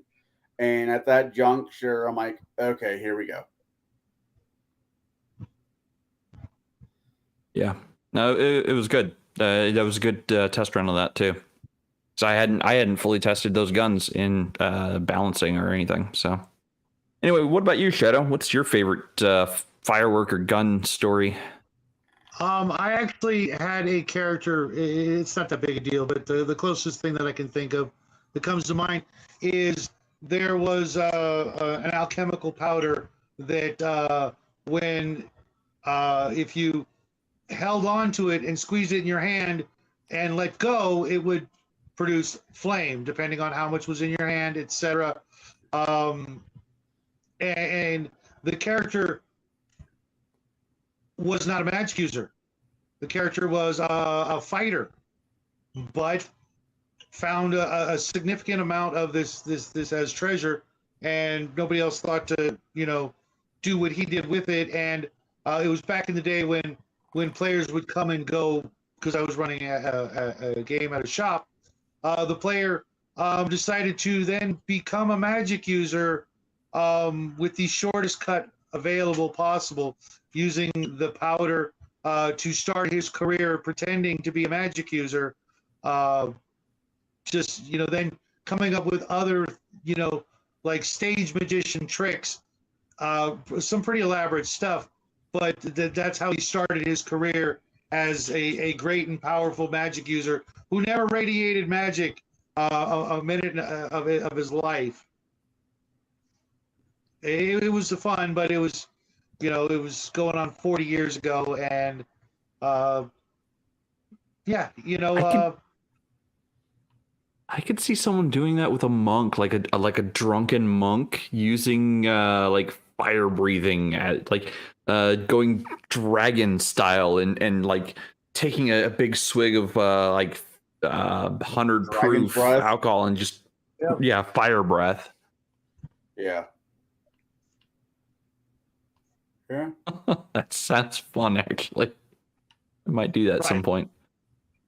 And throw in some fireworks. Maybe he's got like a lantern on him at all times, or a small candle that has the flame, so he could just quickly throw the fuse in there, and next thing you know, nobody noticed that part, sleight of hand sort of thing, and now he's got a Roman candle and he's blasting the kobolds to death, or or smoke bombs, or even M80 type of thing, just fling an M80 or a half stick of dynamite.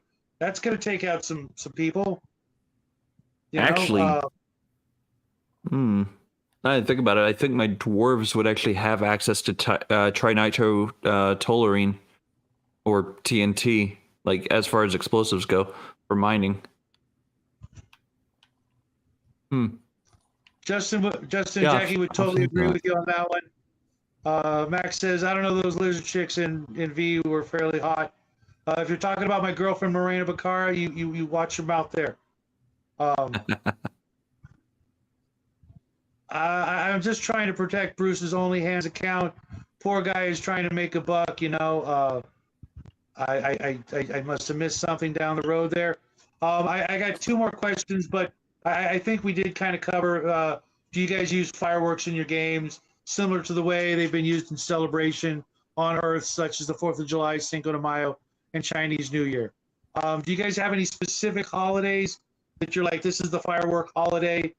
Like I said earlier, the birth of a king, it's his birthday, we're doing fireworks, or anything like that. Because I really like the idea, if you can put the celebration in first, it kind of can clue the players into this is the season to buy them, because everybody's going to have them, and then later on in the year you won't be able to get them. But if you stocked up, maybe you bought a case of Roman candles or a bunch of smoke bombs or whatever, because they were all over the place. You could get them, that type of thing, and it also brings a little color to when you come to a town. Imagine your parties, the sun's going down, they're almost at the town, and suddenly fireworks start going off as they, enter through the gates, and everybody's, partying, celebrating, hooting and hollering, and, throwing ground bloom flowers in front of you, things like that, just to sort of develop the feel of what's going on in this location or another. Connell, you ever do anything like that? I haven't. I've had different places, not just once again, just their location. But if they ever get anywhere near, let's say, the Mana Waste area in Pathfinder, I would probably do it somewhat like how America does it. For the fireworks are supposed to be a symbolizing of the cannonballs, the explosions in the air during and the rocket red glare. Yes. Yeah, it's supposed to be a symbology thing, not just a couple of dumb rednecks out in the middle of a field, saying, I hope I don't shoot something off. So I might do something of that nature, but as of yet, I've yet to run into that scenario. I'm not opposed to it by any stretch of the imagination, just haven't had it come up. I highly recommend you give it a whirl one of these days, just to, especially like, just for the sake of being different in a month that's not July, just for, the heck of it, just to throw a little spice and flavor into the new town that they're going into, and see where it goes. You don't have to do anything that does D6 damage or anything. Just Oh give yeah. the area a flavor and give the players a reason to want to remember to come back to this town on this week, because the place is going to be jumping. There's a big ass party. You guys all had a good time. Well, It when doesn't I was always have to living in be Missouri, dungeon. right? Yeah, until the draft shows up. When I was living in Missouri, they would used to light fireworks at what was it? New Year's Day, New Year's Eve, New Year's Day. They'd fire off fireworks. So maybe at the beginning of year or a high holiday. I mean, there's multiple different reasons to do it. I just where they're at in the world, there just is no fireworks or guns. It's just not made it that far up. And those people who do have guns and all that are not going to aimlessly just waste their ammo or gunpowder in that sense as of right now. Expensive. Yeah, and I don't use magic. They actually have to come up with the ingredients to make it. Because, well, gunpowder is magic. No, gunpowder is not magic. I'm sorry. Whoever science. Yeah, whoever says gunpowder is magic is doing what Max would say is backward thinking. I just barely qualifies as thinking, if you ask me. But Jade, how about you? Do you have any celebratory? It depends. Again, going back to my world, my setting. It depends upon the region that the players happen to be in and what time of year it is. Because I actually have a 13-month calendar system built for that world, with holidays interspersed based on what country it is throughout the calendar. Now, people don't celebrate with fireworks on the longest night or winter solstice, but they will celebrate with fireworks during summer fairy. The summer solstice in some regions, especially Olraine, because it's a very Fey-oriented country. Whereas the militaristic Terran Commonwealth is likely to use fireworks in military celebration or marking the birth of their nation, such as the United States here. Or in Korgal, like the 100 countries of Korgal Union, like the individual regions might use fireworks during different celebrations. Some especially in the Korgal regions will likely use fireworks during wedding celebrations to burst petals, like white rose petals, into the air. Just enough propellant to launch a rose up into the air and let its petals go freely. Kind of like the whole throwing the bird seed or throwing rice at a wedding, but it's throwing petals, but en masse. The Dragons of Keo celebrate the Festival of the Hunt with a pyrotechnics show at the very beginning. And anywhere the Festival of the Hunt is being used or being displayed will also likely carry with it some kind of pyrotechnic or some kind of cultural show to go along with it. And the only place I would say that probably does not or refrains from using fireworks is likely the Elven country of Balsar.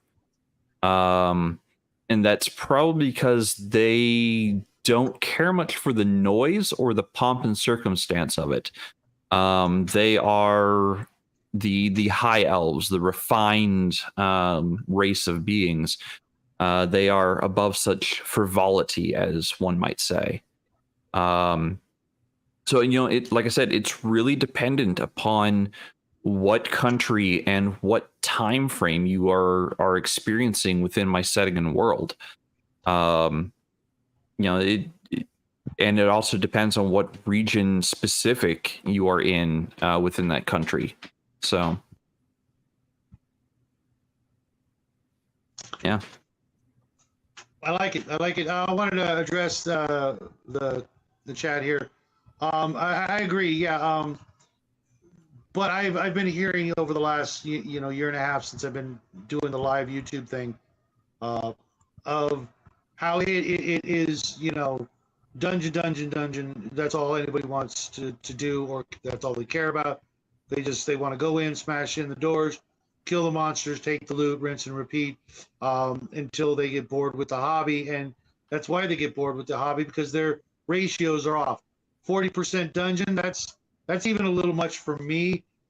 I like to make, one or two big dungeons in a player's career between first and 10th to 15th level, because they're going back. I want them to learn the place that they're going to, so that they, like going to the mall, where freaking, Cinnabon is, because you've been there 80 times. You just, the right turns to make, so that I can not have to worry about the mapping and things like that. In the beginning, yeah, it's fun to get them lost and what have you. But, after you've been in a dungeon a couple of times, you've gone back to town, gone back to town, etc.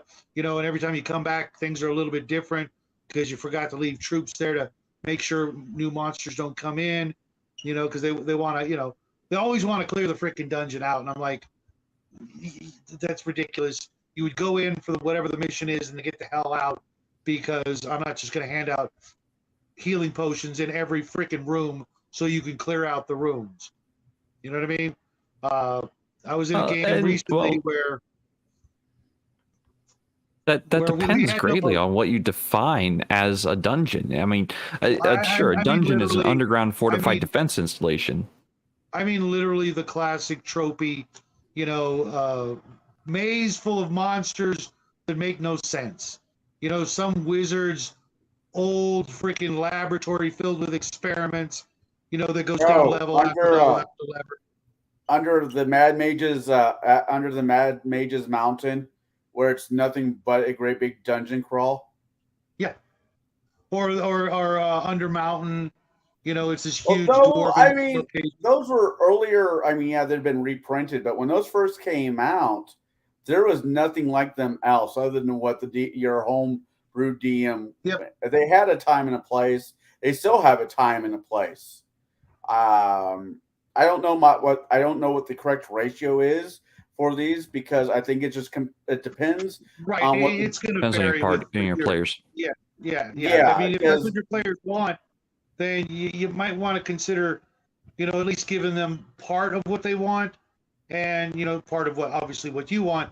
But for example, Six Nations says hex crawls, learn them, use them. I find a lot of my players freaking hate them. They don't give rats about it. They don't care what's over the next hill, unless it's a town or a dungeon or something really cool, some ruins, something to explore. They don't care about the trees, the hills, the forest, the swamps, that crap. They don't want to play a survival game. I do, from time to time, like to throw that element in there, and it usually falls on deaf ears, because most of my friends do that crap for fun in the real world. They don't want to play and pretend to be, roughing it when they're going on a camping trip in 3 weeks. They want to go into dungeons. They want to fight some monsters. Even if the monsters are outside, it just doesn't have that same sort of feel. The trap, the claustrophobia, the not being able to run away, in a straight line for a mile and a half to get away from whatever monster it is. Because if they run far and fast enough, eventually the monster's just going to say, okay, I guess you win. I'm going back to my cave. Bruce likes to run hex crawl. I don't mind them whatsoever. To me, it's just I like gaming with people, and if the map is a hex crawl and this is what we're doing, then this is what we're doing. I'm just happy to be there. I'm happy to hang out with my friends. Nothing wrong with that, my friend. It's supposed to be hanging out with people you like, or doing a hobby that a group of people can agree upon. How it's presented is between the DM and his players. I'm not going to say one is better than the next. It's just what you're looking for. And really, as far as like how much of the world is dungeon and how much is not dungeon, it really depends on the game that you yourself are running and the players you have playing. Sure, there are dungeons in my world, or places that have not been fully explored. Are they dungeons or just cavern systems that are inhabited by things that most people don't want to run into. I love you, know, brother, but fuck your labyrinth in the woods. That was fucking nonsense. That's not a dungeon. I don't care what anybody says, but fuck that labyrinth. You didn't have fun in the labyrinth or the forests of hell. That almost killed me twice. Yeah. Some fucking satyr stole my shit. I get it, Mac, but as we get older, sometimes players don't have the time we used to and the ways we used to play, the way we remember playing. Sometimes players want to just get into the meat of the action, whatever that might be for them, and in order to get a good game group together, get the band back together, so to speak.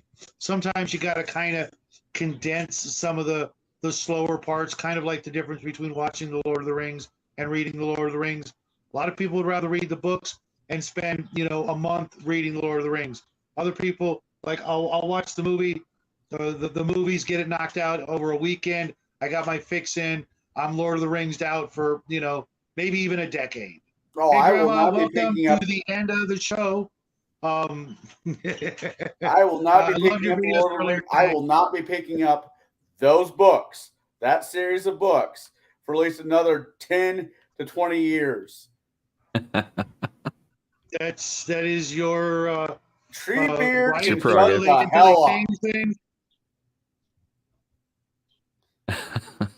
Fucking Sam is the hero. My ass. Whiny ass bitch is worried about Pony. He was the hero. Get it right. No. You know who the hero was? The person that has to sit and read that damn book in school. Has to or chose to? You chose to. I have a buddy who was telling me that it was on his required reading.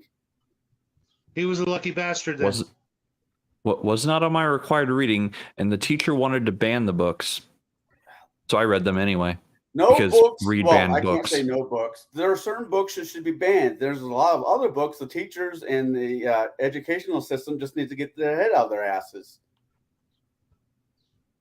I'm sorry, but anyway, what? I have a kid that's in school. Side conversation aside. Right. We're wrapping it up. I don't mind a little goofing off. Like I said, I wanted this to be a little lighthearted.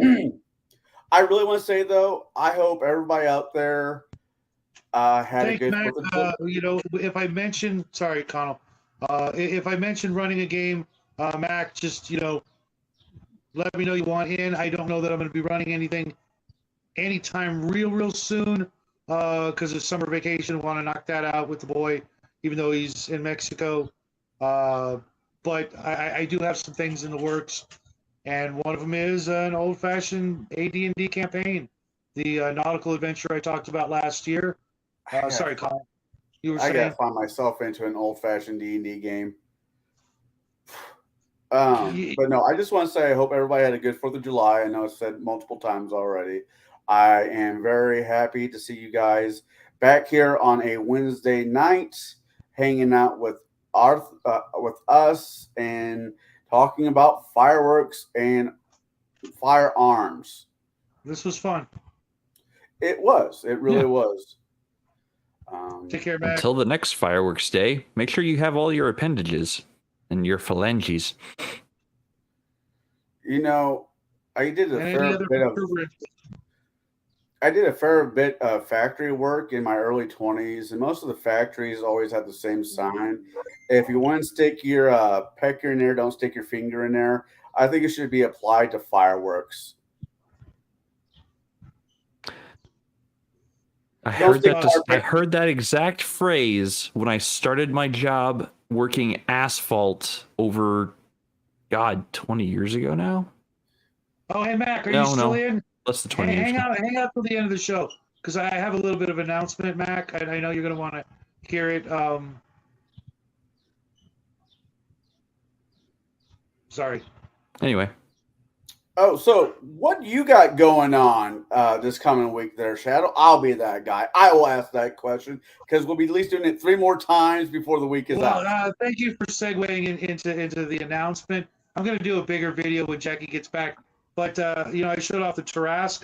I'm actually going to be giving away a unassembled, unpainted, brand new, still sealed in the box Tarask kit that actually comes with 2 other large miniatures with it to celebrate our 3rd year anniversary coming up August 6th. Emperor's Choice has also offered to send us some prizes. We're going to give away some stuff because it's been 3 just absolutely wonderful years being on YouTube, and we want to give back again. We do it every chance we get, and Mr. Tarask will be one of the prizes. I still got to go through some boxes to see what I want to give away. Everything will be brand new. For the most part, there may be some things that, if it's a book, it might have a ding on the corner or something like that, but they're, things various people might like. Otherwise, this week, I don't know if I'm going to be able to make table breakers tomorrow. I have a business meeting I have to take care of, as well as after tonight's show. And then Friday, normally I'm in a game with Bo, but I think that game is not running this week because of life getting in, doing what life does and that sort of thing. Then, of course, Saturday, I will be doing a shadow chat, sci-fi shadow chat, inspired by DM James, revolving around AI and downloading one's consciousness. I forgot how I worded it, but the ramifications and the ways we could use those concepts in our sci-fi games. Copying your brain or downloading your brain into a computer or a robot, that sort of thing. And then, on to the next week, and we'll see what happens there. I don't really have any plans for next week. I might actually take a little bit of a vacation myself. How about you, Jade?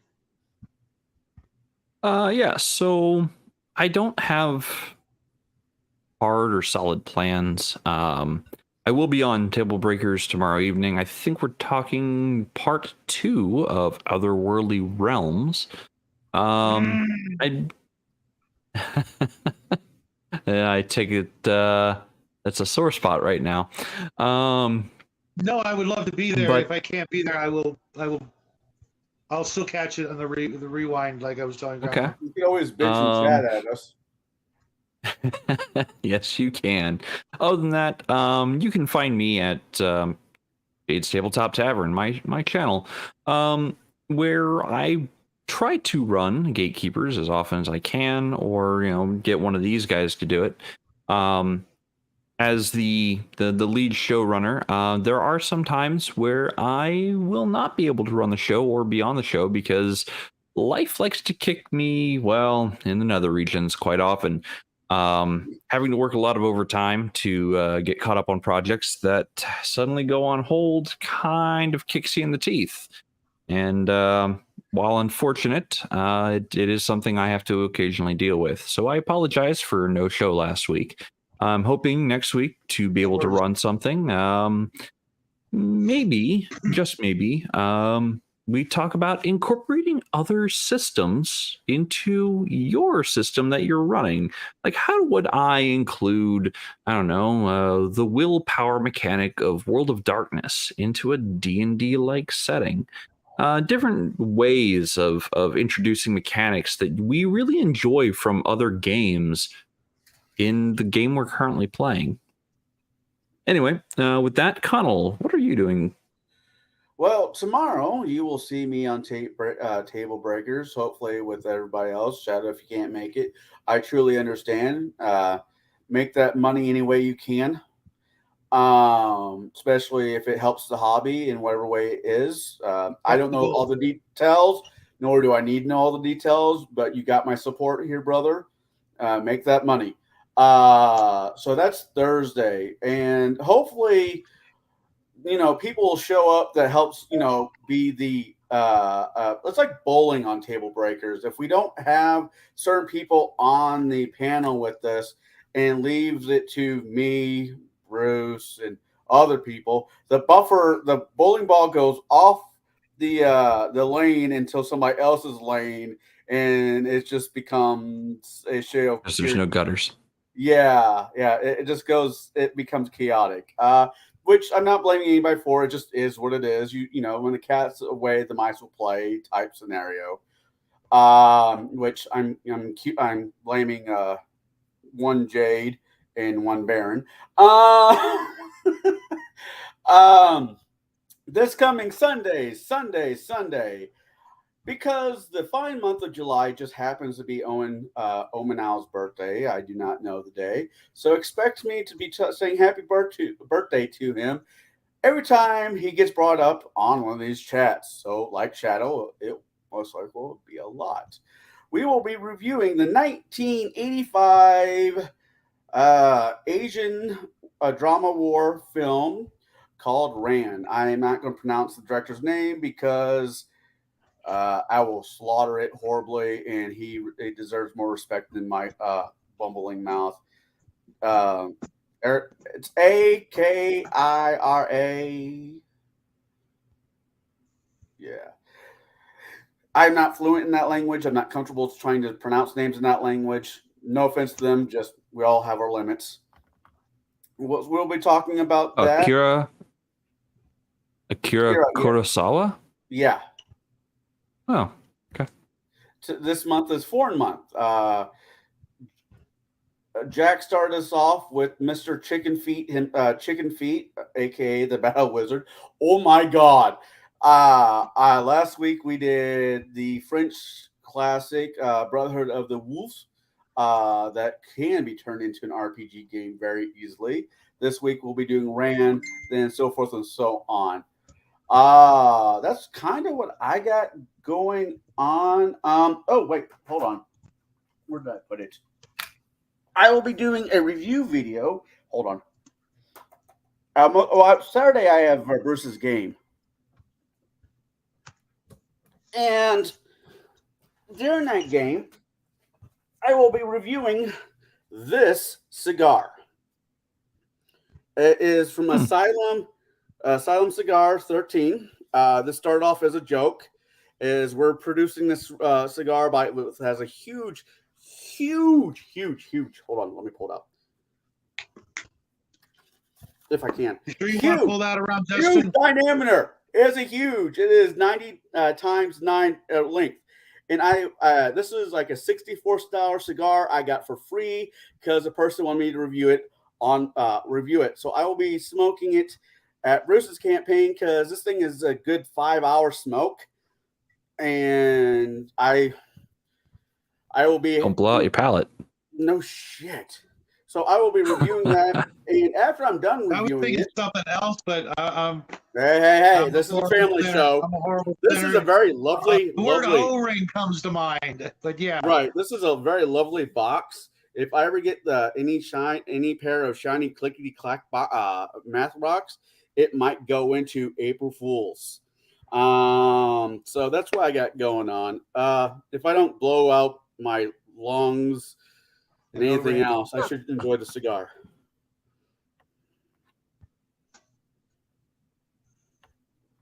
All right. The things we do for clicks, right? Absolutely. Enjoy. I will be doing other things on Saturday, so I won't be able to watch you. Basically, commit a very, very. I just flew to Chicago and boy, my arm's tired. Enjoyable self-deletion. It's almost too funny for words, but. Hey, the box anyways, is folks, I got to run. I thank you guys for playing along tonight. This was a lot of fun. It's been a hell of a week for me.